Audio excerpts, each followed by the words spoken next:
Okay, so hello students, good morning. I welcome you all to our Educ 3C class. I am Ana Lumari Pipito Lagi, your first reporter for the first and second topics. So here in the slide, allow me to introduce my co-reporters. First, yours truly. Second, we have teacher JV Gamutan. And third reporter, we have Joshua Clark Chan. So in this discussion, we are going to talk about evolutionary leadership theory, teacher leadership, and instructional leadership. So in this discussion, we are going to discuss the roles of a teacher inside and outside the classroom. So for the topic outline, we're going to discuss about evolutionary leadership theory. And under that, we have the 6 competencies of ELT, teacher leadership, along with its 6 teacher leader traits. The third one, we have instructional leadership and the importance of instructional leadership and its numerous researches. Next, we have the school-based management, along with its key features of school-based management. Next, we have the school-based school improvement plan and its purposes, working with stakeholders, and the benefits of collaborating with stakeholders. And last but not the least, we have Brigada Escuela, its objectives and normative references. So as we start, we are going to discuss evolutionary leadership theory. But before we discuss the definition of that theory, let's chop every term that compose this theory. So we have evolution. Evolution is the gradual development of something, especially from a simple to a more complex form. So it is a development of something in which people adapt over time in response to their ever-changing environment. Next, we have leadership is the ability of an individual or a group of people to influence and guide followers or members of an organization, society, or team. So it is an action of leading a group, directing the organization to its goal. So next, what is evolutionary leadership theory? So it is the capacity to mobilize oneself and others to consciously and effectively redesign worldviews, cultures, and institutions for a more just, sustainable, and flourishing world. So it is a kind of leadership wherein its goals is to develop or improve the organization along with the changing environment. It's a kind of leading the organization to adopt and effectively redesign worldviews. Evolutionary leadership theory, or ELT, argues that humans possess specialized psychological mechanisms for solving coordination problems through leadership and following. It suggests that both leadership and followership were important for the reproductive success of our ancestors. So, this theory argues that humans have the ability to coordinate with one another. And since we're talking about organizations, people have their respective roles. So there are people who lead the path and there are people who follows the leader. So in this kind of coordination rather, is important because it leads to the success of the organization through helping one another and trusting the roles that each people play. Research shows that groups with leader generally do better than groups without a leader. The proponent of this theory is Professor Mark Van Vogt, a professor of social and organizational psychology.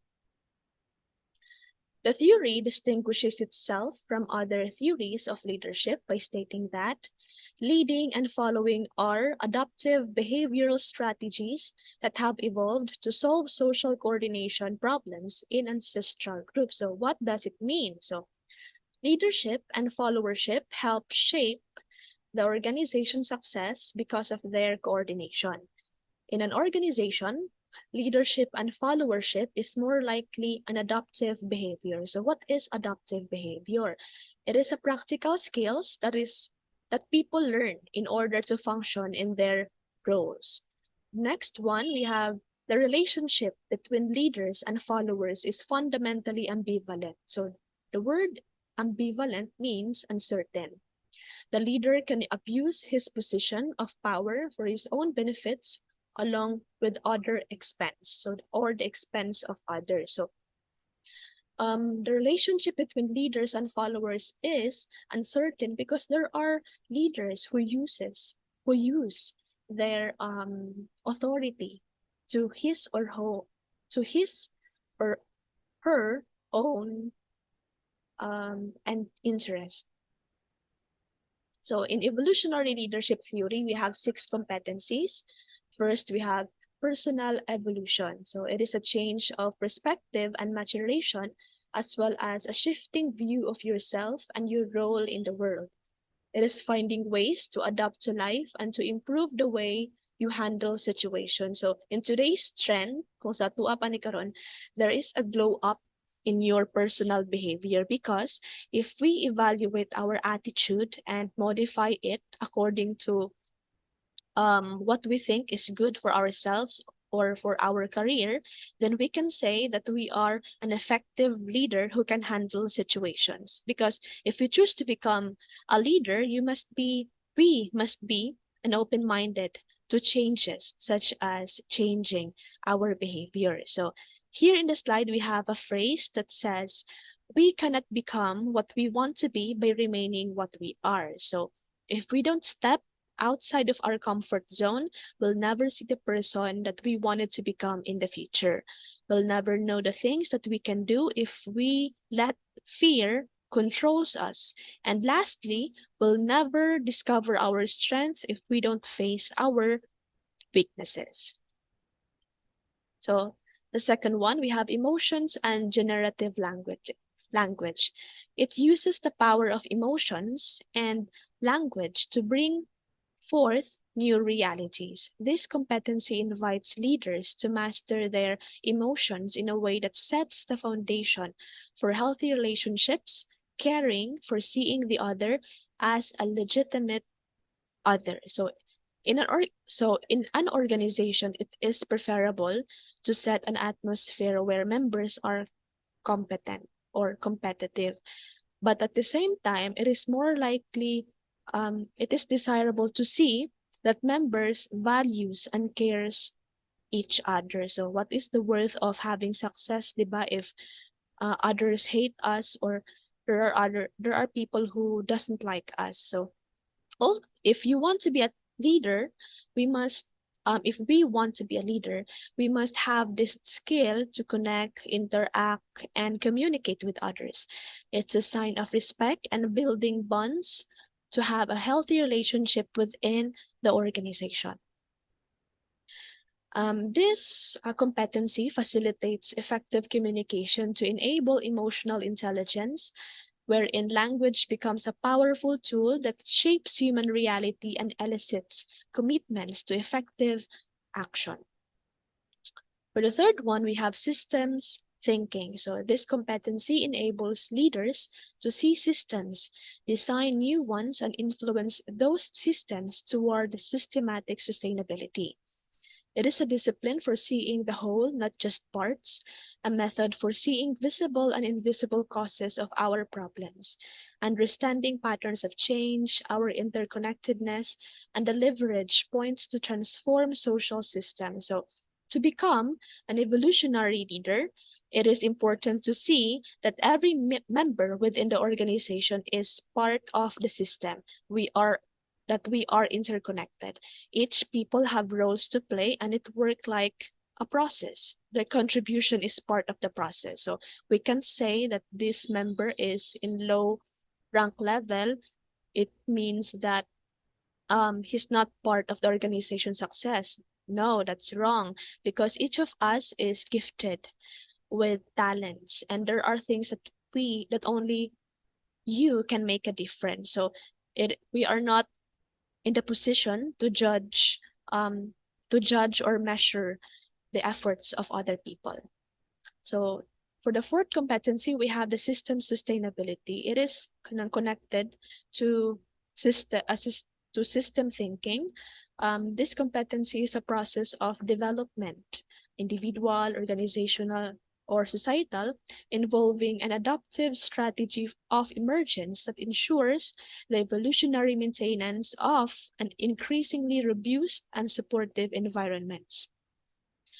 This competency starts with everyone in an organization or community. So it refers to the maintenance of treating everyone as part of the system. So it is connected with the system thinking. So this competency defines sustainability as a macro complex system made up of three important subsystems. We have environmental, human, and institutional sustainability. This subsystem supports the existence of the other two, which makes all three subsystems mutually interdependent. So when we say environmental sustainability, it is the ability to maintain an ecological balance in our planet's natural environment and conserve natural resources to support the well-being of current and future generations. So when we say sustainability, it doesn't circle around the concept of treating every member within the organization as part of the system, but rather considering also the environment. We care about the environment. We have to sustain a clean environment. And for the human sustainability, it refers of it means taking care of people now and in the future. It means making sure people live healthy and happy lives. So last, we have institutional sustainability. So what does it mean? So when we say institutional sustainability, it is achieved when institutions, structures, and processes have the capacity to continue to perform their functions over the long term. So um, in institutions, it's where we practice our roles and custom in an organization. So it the reason why we have this costume and practices, it's because of an institution. So it's maintaining the practice that identify us as a group. So it is where we get the concept of having roles and costumes in the institutional sustainability. And it is important to maintain these regulations. For the fifth competency, we have adaptive work and collaboration. It means that adaptive work requires that people confront tough issues, confront losses, change of values, make choices while staying open to finding new solutions together instead of trying to find experts who know it all. Therefore, collaboration is the fuel for the engine of adaptive work. So, in the midst of living in this ever changing world, it is necessary to adapt with the changes and be open minded to set new solutions. So, to become an evolutionary leader, it is relevant to hear what others have to say and collaborate with them. So, it's not good to have leaders who sees only themselves and like they know it all. They know what are the plans and they don't need your plans or opinions because it would bridge a gap within members and discourage brainstorming. So adaptive work and collaboration, evolutionary leaders need to develop skills and capacity to identify and engage stakeholders in a way that facilitates addressing adaptive challenges. They bring people together, harvest diversity, engage in conversations that translate the vision into actions, and innovate for the common good. So to become an evolutionary leader, it is important to embrace the diversity of thoughts, ideas coming from the members of an organization, and allow others to share their opinion. This way, you can find your common ground or a place wherein there is an agreement despite having differences of thoughts and ideas. And for the last competency, we have evolutionary visions, scenarios, and wisdom. So this competency supports leaders in understanding our evolutionary history as living systems and as human beings. It also invites us to develop wisdom to make the right choices for our future. Wisdom asks you to consider the importance of those actions and the choices, and the long-term consequences of those actions. So our history are what shapes our identity in the present. So it is important to remember and to remember our past and learn from them because it will help us to achieve our goal in the future. So it is important to reflect with our decisions and also to have wisdom to redirect our actions.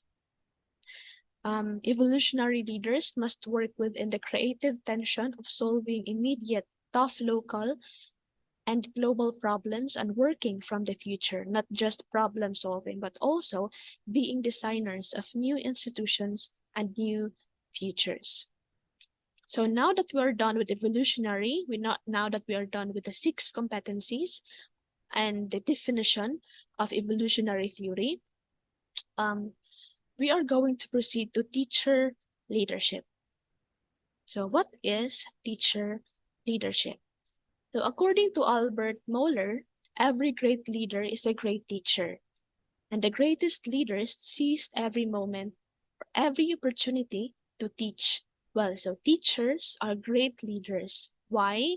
Because they take risk, motivate their students, solve complex issues, and advocate change. So through relying to their strategy, teacher as great leaders demonstrate resilience and determination while encouraging learners to learn and pursue their goals. So what is teacher leadership? So before that, let's define the term teacher. So what is a teacher? So there is a broad definition of a teacher, and there are a lot of authors who define what is a teacher. But according to McLaughlin and Lee, 1988, teachers typically define career satisfaction in terms of their ability to be of service to others and make a difference in the lives of their students. So teachers do more than teaching. They're more than teaching. Their work is a lot more bigger than teaching. Their impact extends far beyond the classroom. So as a teacher, you are more than just an educator. Just like what I've said earlier, you are a mentor, a confidant, and a friend. So one of the most reasons to become a teacher is to make a difference in the lives of many students. So it is the teacher who molds and shapes the students on what they wanted to become in the future. So what is teacher leadership? So it refers to the activity where educators simultaneously take on administrative roles outside of their classrooms to assist in the functions of the larger school system. It is the process where teachers work and collaborate with school faculty and staff to improve current teaching approaches and develop new teaching methods to further students' success. So teachers need to be given opportunities to live outside the classroom or to leave the isolation of their classroom, to collaborate with others. So in order to build leadership capacity, that is to have another skill to be developed. It is an opportunity in which teachers contribute to the decision making process. So the Institute for Educational Leadership 2001 provided a broad and progressive definition. It suggested that teacher leadership is not necessarily about power, but about teachers extending their presence beyond the classroom by seeking additional challenges and growth opportunities. So this institute suggests that teachers have long been accustomed to working in isolation within the boundaries of the classroom.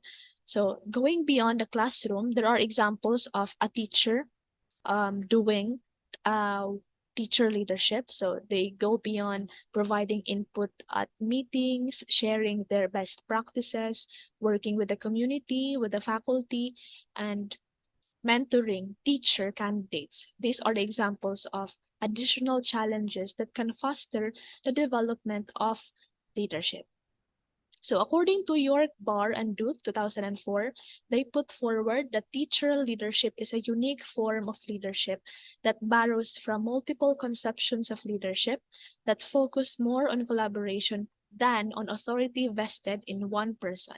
He or she needs to collaborate, share best practices, take action, and be a role model. So teacher leaders, rather, should possess a set of skills that not only allows them to be effective in the classroom, but also permits them to exert influence and contributions beyond their classroom. So they have to collaborate with other teachers, share their expertise, of course, take action, and last but not the least, be a good role model to students as well as to the faculty and other staff within the school. So the same with evolutionary leadership theory, teacher leadership also have 6 teacher leader traits. So these traits exemplify certain defining characteristics. So first we have experts. So teacher leaders share their expertise. So expertise may come in the form of knowledge and skills about specific content. Um, just like, for example, mathematics or teaching skills, teaching with technology, and expertise may also come in the form of leadership skills, such as making data-driven decisions. So a teacher leader should have a skill or knowledge representing a mastery of a particular subject and having a great experience in that subject or in that field. So to be a teacher leader, he or she must have an expertise to his or her own field. So the second one, we have exceptional communicators. So a key teacher leadership skill is the ability to prioritize listening over speaking and seeking to understand different perspectives. They clarify, probe, and synthesize ideas and questions to understand the concerns and leverage the expertise of others. They also strive to establish open communication where all ideas are heard and all possibilities explored. So to become a teacher leader, one should listen to others' opinion and not biased to accept diverse ideas. They should have the ability to connect through communication and establish interaction. The third traits of a teacher leader is the as a change agent. So teacher leaders take up initiatives and work. Education is a professional field that is constantly being reformed, being changed, and reacting to social, economic, and political changes. This continuous change makes being a teacher exciting, but at the same time exhausting. And it is why teacher leadership is so important because every school needs teachers who will lean in when change happens. So earlier, we've talked about how a leader should be open-minded to see situations in a different angle. Now, to become a teacher leader, he or she must able to adopt changes and take initiatives to respond to these changes. So when teachers are change agents, they are leading a transformation in their schools or their local and professional communities by supporting others to make changes that will have a meaningful and positive impact for students. So the fourth one, we have inspirational leaders. So inspiration is at the core of transformational leadership, and it is not easy to master. So, to be able to inspire students is not an easy thing to do. So, it's not a matter of how long your advice is, but it's the way you motivate learners that would have an impact to their lives and allows them to transform into their better version. So, in order to inspire students, it needs a soul to influence another, or it takes a soul to influence another soul. So people in educational leadership are familiar with the concept of the transformational leader. So what is transformational leader? They work with others to problem solve and implement and monitor strategic initiatives. They inspire everyone to be their very best because a transformational leader believes that everyone has important contributions to make and that everyone needs to be involved. So, a transformational leader implements inclusivity. And to become an inspirational leader, they should have the ability to influence and, of course, inspire students or learners. For the fifth teacher leader traits, we have a trustworthy colleagues. To be a teacher leader, others must trust you enough to follow your lead. Teacher leaders build trust through what they do and say, as well as what they don't. Trustworthiness is important across all aspects of teacher leadership, and engendering confidence in others is key to being a transformational leader. So, of course, to be able to become a teacher leader, you must earn their trust to be called worthy of a leader. You should have the capability to lead and direct the path with your skills, knowledge, and behavior. You must be competent, reliable, and open minded. And for the last teacher leader traits, we have explorers. Teacher leaders are trailblazers. They are the first adopters willing to try out new ideas and discover the unseen potholes in new initiatives. They volunteer for pilot projects and pursue professional development opportunities to learn more so they can improve their practice, share their experiences, and collaborate with others to solve problems and reach team goals. So teacher leaders do not set any boundaries to discover new things and make new experiences. They consider mistakes as a lesson and try out new ideas. So overall, teacher leaders are experts, exceptional communicators, change agents, inspirational leaders, trustworthy colleagues, and explorers. So when we say teacher leadership, it is a set of roles bundled with the motivation to inspire educational change and move beyond the status in collaborative ways. Teacher leaders lead alongside others, not from the front. They have their feet firmly planted in the classroom and their eyes on what is possible for all. So, teacher leadership is not only bounded within the classroom, but they can also contribute to the welfare of the whole school. So, I guess that's the end of my part. The rest of the topics will be discussed by my co-reporters. So, I hope um, you've learned a lot from the first and second topics. And I guess that's the end, and it's time to say goodbye. So I am Anna Lumari Lagi, and I hope everyone is having a good day. May God bless us all, and thank you for listening. Okay, so let us now proceed to instructional leadership. What is an instructional leadership? Instructional leadership is generally defined as the management of curriculum and instruction by a school principal. It involves various individuals, including school principals, department heads, and teachers. Instructional leadership. Principals are often considered key figures in instructional leadership as they guide and support teachers in enhancing teaching practices and student learning outcomes. The overall success of instructional leadership relies on collaboration among school leaders and educators to create a positive and effective learning environment, a kind of leadership that supports the development of teaching and learning. It's tightly connected to the work of improving learning for students.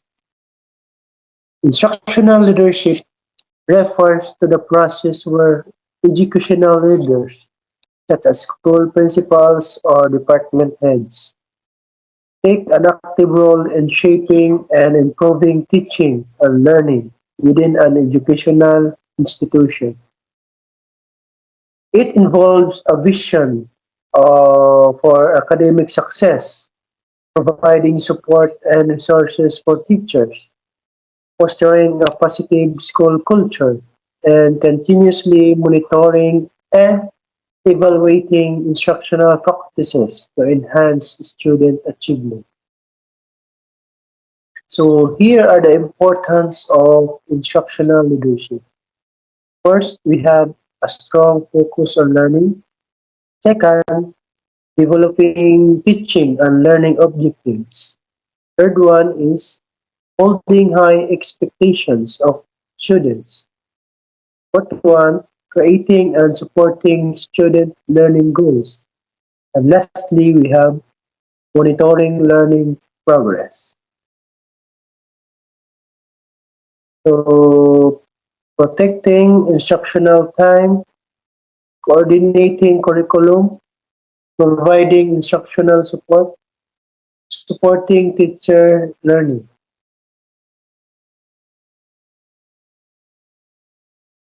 So why is instructional leadership important?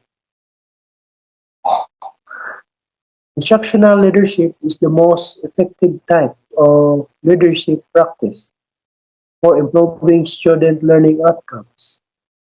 It is an important concept for our school because it provides a framework that can be used to evaluate current approaches and practices of leadership.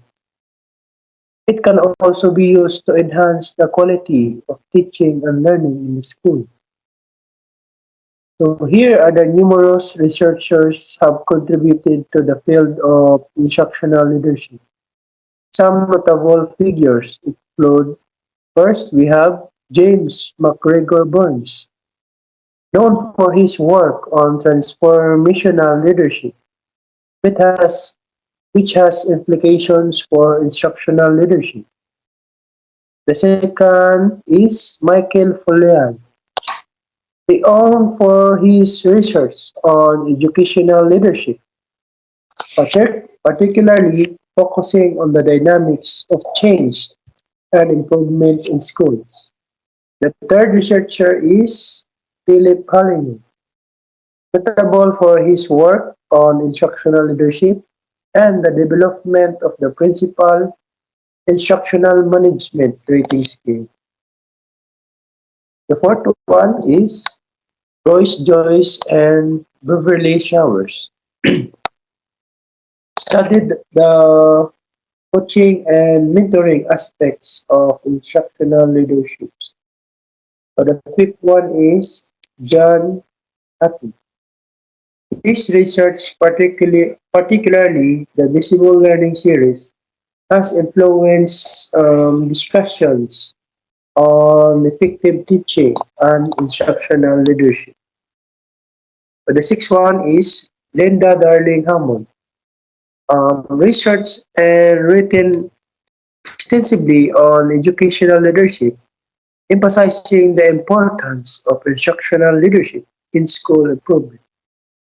So these researchers, among others, have other contributed value insights and frameworks to include the role and impact of instructional leadership in education.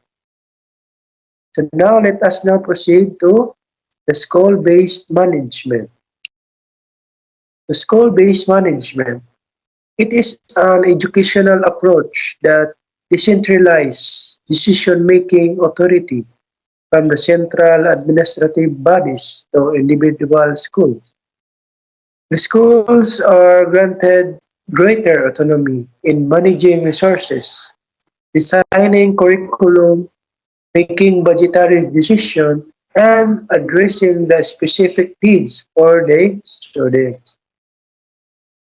This model often involves the active participation of teachers, parents, and community members in collaborative decision-making processes, aiming to enhance the efficiency, effectiveness, and responsiveness of educational institutions at the local level. Okay, so here are the five key features of school-based management. First, we have autonomy. Schools have more control over their budget curriculum, staffing, and other resources. This autonomy allows them to tailor decisions to meet the specific needs and context of their students. Second one is participatory decision making. So SBM often emphasizes the involvement of various stakeholders, including teachers, parents, and community members in the decision making process.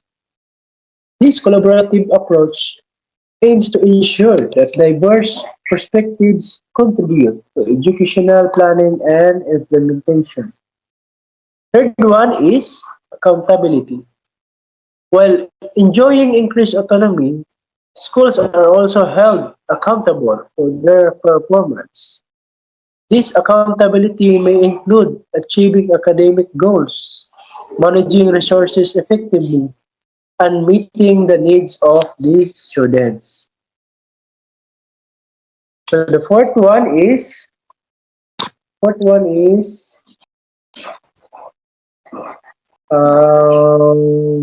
flexibility. SBM recognized that different schools may have unique challenges and opportunities. Therefore, it allows for flexibility in decision-making processes, enabling schools to respond more effectively to their specific circumstances. So the fifth one is resource allocation. The schools may have the authority to allocate resources, such as funding and staff, based on their specific needs and priorities. This can lead to more targeted and efficient use of resources. So here is Philip Hollinger, who is a researcher known for his work in educational leadership. Has contributed to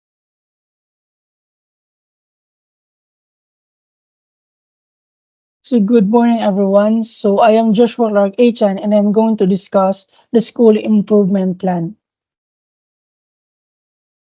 So the school improvement plan, it is a 3-year roadmap of intervention undertaken with the help of community and other stakeholders. It serves as a basis for the annual implementation plan or AIP and annual procedure plan APP formulated based on evidences, results, and intended outcome for the learners. So a school improvement plan, its goal is to attain the goals of the school. It from the name itself, school improvement plan, it focuses on the improvement and the development of a school. For, and based on the slide here, we can say that we can see the word annual. When we say annual, it means year. Therefore, the school is checked every year whether if the school have advocate or have addressed the needs of our school stakeholders, which is the learners and the teachers. That is the focus of school improvement plan. Again, for the name itself, school improvement plan, it helps to improve the school, helps to address the needs of our stakeholders, and helps to um, it helps to improve the three key elements of in basic education, which will be quality education, access to education, and governance in education.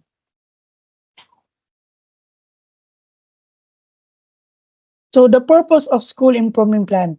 The school improvement planning combines the concept of constituting a foundation for positive improvement result, meaningful teamwork, measurable clear goals, and the regular collection and analysis of performance data. This highlights the importance of the school community to work together in developing, monitoring, and evaluating achievement results. Example components of school improvement plan might include initiatives to improve standards, test scores, implement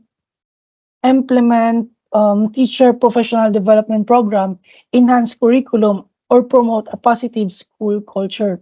Of course, in school improvement plan, it focuses on what course or tests you are going to provide for the students. Thus, the school improvement plan focuses whether of the test, whether if the test is helpful for the teacher, is helpful for the learners, whether if the test aligns with our curriculum. And implement teacher professional development program. It teaches or it trains the teachers to be professional and to be more capable to teach for our learners. Enhance curriculum. Of course, we have curriculum is very important for the students and promote a positive school culture.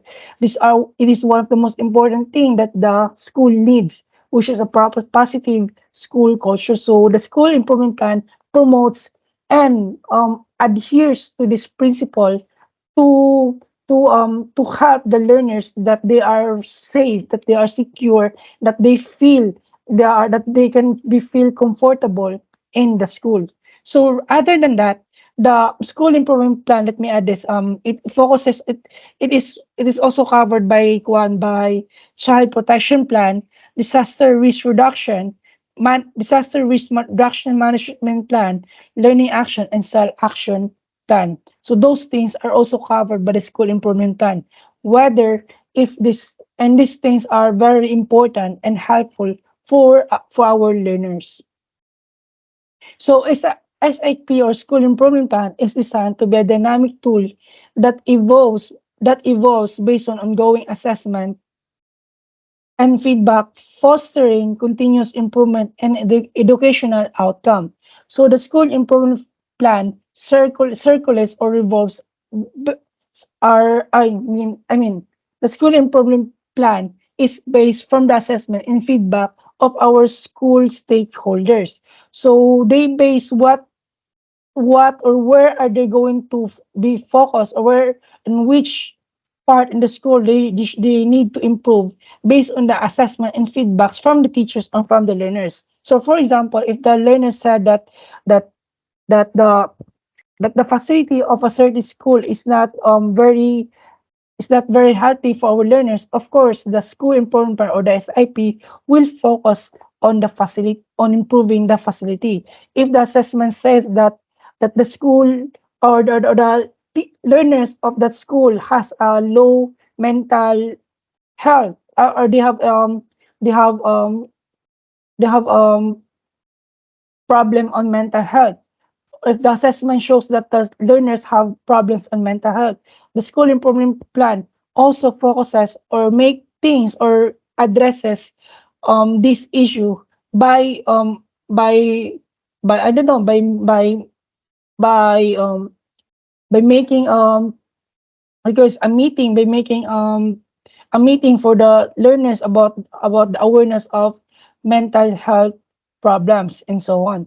So the school improvement plan is based on the assessment and feedback, and they can also know that the school is also helpful. It also improves and develop based also again from the assessment and feedback. It does if it said that the school is being the school is great for addressing their needs of thus the learner needs, then then that will uh, highlight the purpose of school improvement plan.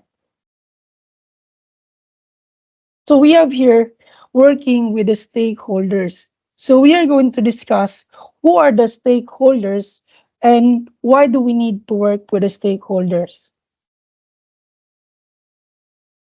So working with stakeholders in an educational setting involves collaborating with individuals or group who have vested interest in school success. So who are these individuals or groups who are interested in the school success? Of course, those who are involved, diba? Who are those involved in school? The teacher, the the learners, the parents of the learners, the administrator, and so on. Of course, diba, these are people that are interested or that the people that are involved in the school success. Of course, the school cannot have a success if there is no teachers and if there is no learners. So stakeholders can include parents, teachers, student administrators, community members, even local businesses. The goal is to engage these stakeholders in a decision-making process to ensure a holistic and effective educational environment. So by working with the stakeholders, we can have an holistic and effective educational environment by like we can have a decision where their ideas, perspective, and opinions are being heard. So that is the importance of working with the stakeholders. Now here we are going to look for the several benefits of working or by working with a stakeholder. Number one, informed decision making. Involving various stakeholders ensures that decisions are well informed and consider diverse perspectives. This leads to more comprehensive and effective solution. So we have so by involving various stakeholders, we can be more informed. We can have because why are we more informed by involving them? Because they can able to give us a different perspective or any or a different kinds of ideas, and by considering these ideas, we can be more we can be more informed, and we can unify the school because the school considers a diversities of ideas. Increase support. Engaging stakeholders foster a sense of ownership and commitment to the school's mission and goals. This support can contribute to the success of initiatives and programs. So, so by working with the stakeholders, of course, we will gain their support because they will think that the school is considering, and the school is making them feel that they are important, that they so the school will so the school will have more success because because we can able to work with the stakeholder. Improve communication. So regular interaction with stakeholders enhance communication channels. This transparency helps in conveying information, addressing concerns, and building trust within the school community. So when do we say that there's a miscommunication between two people?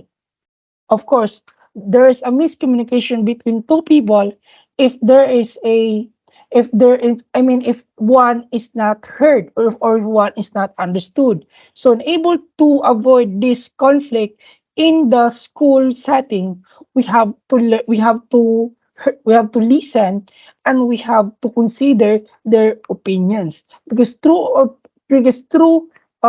improving communication with them, then we can able to give them transparency that the goal of the school is aligned to their to their ideas, or or aligned to their wants.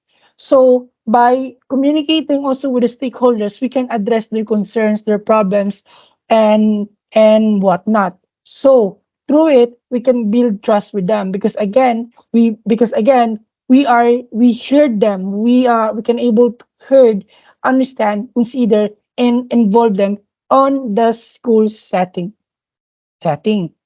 Now next. Tailored solutions. Different stakeholders bring unique insights. Collaborating allows for development of tailored solutions that address the specific needs of students, teachers, parents, and the community.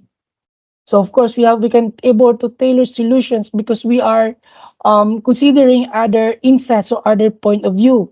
With this, we can unify solution to be more effective and more impactful solution, because this solution is naglalaman ito ng mga opinion galing sa ibang tao. Next is enhance accountability.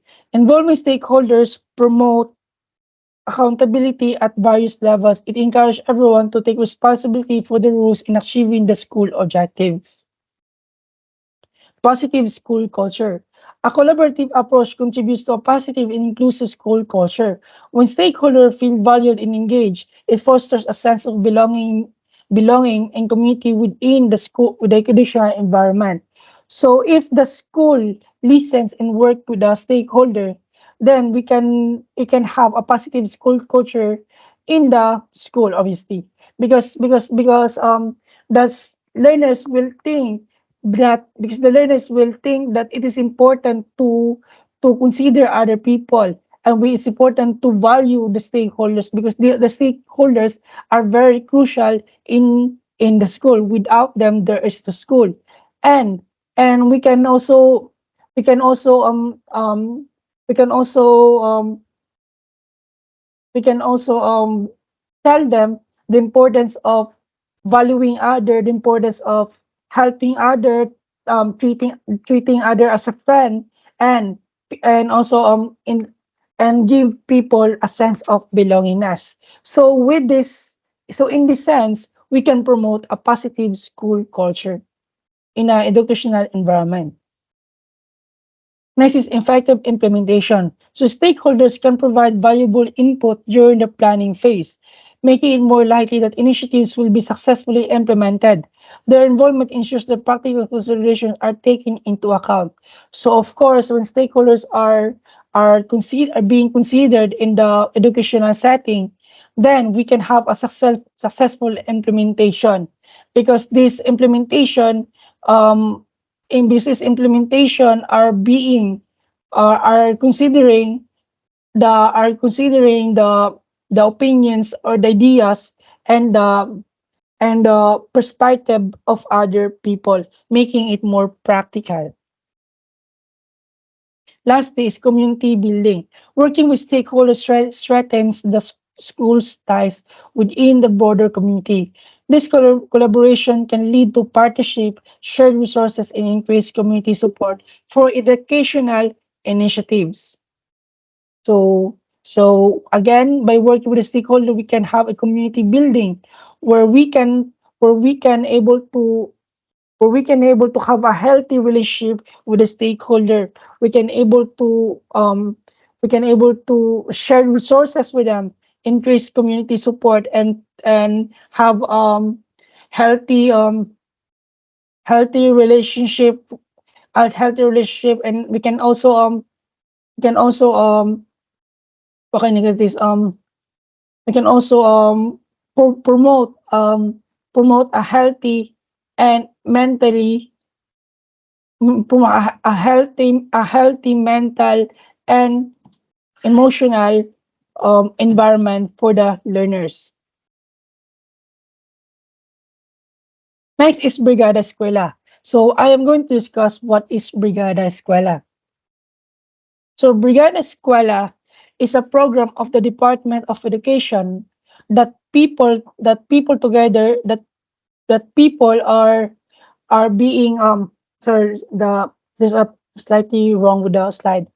So so Real Escuela is a program that helps the people to prepare that let the people come together to prepare public school facilities for the opening of classes, continues to strengthen the spirit of volunteerism among Filipinos. So of course, Brigada Escuela is happens or exists before the opening of class by opening class, such as cleaning the school facilities, the school windows, and so on. So where this Brigada Escuela can promote kama kamarad promoting a volunteerism spirit of uniting Filipino people to clean to because Brigada Escuela is promoting camaraderie between the learners and the parents. In this way, community service and stakeholders' participation are the highlights. It focuses mainly in preparing the facilities of the school for the opening of classes, including minor repairing of school buildings, repainting, cleaning up, refurbishing of furniture and fixtures, and similar activities. So these are the things that the that will happen on the Brigada Escuela. We can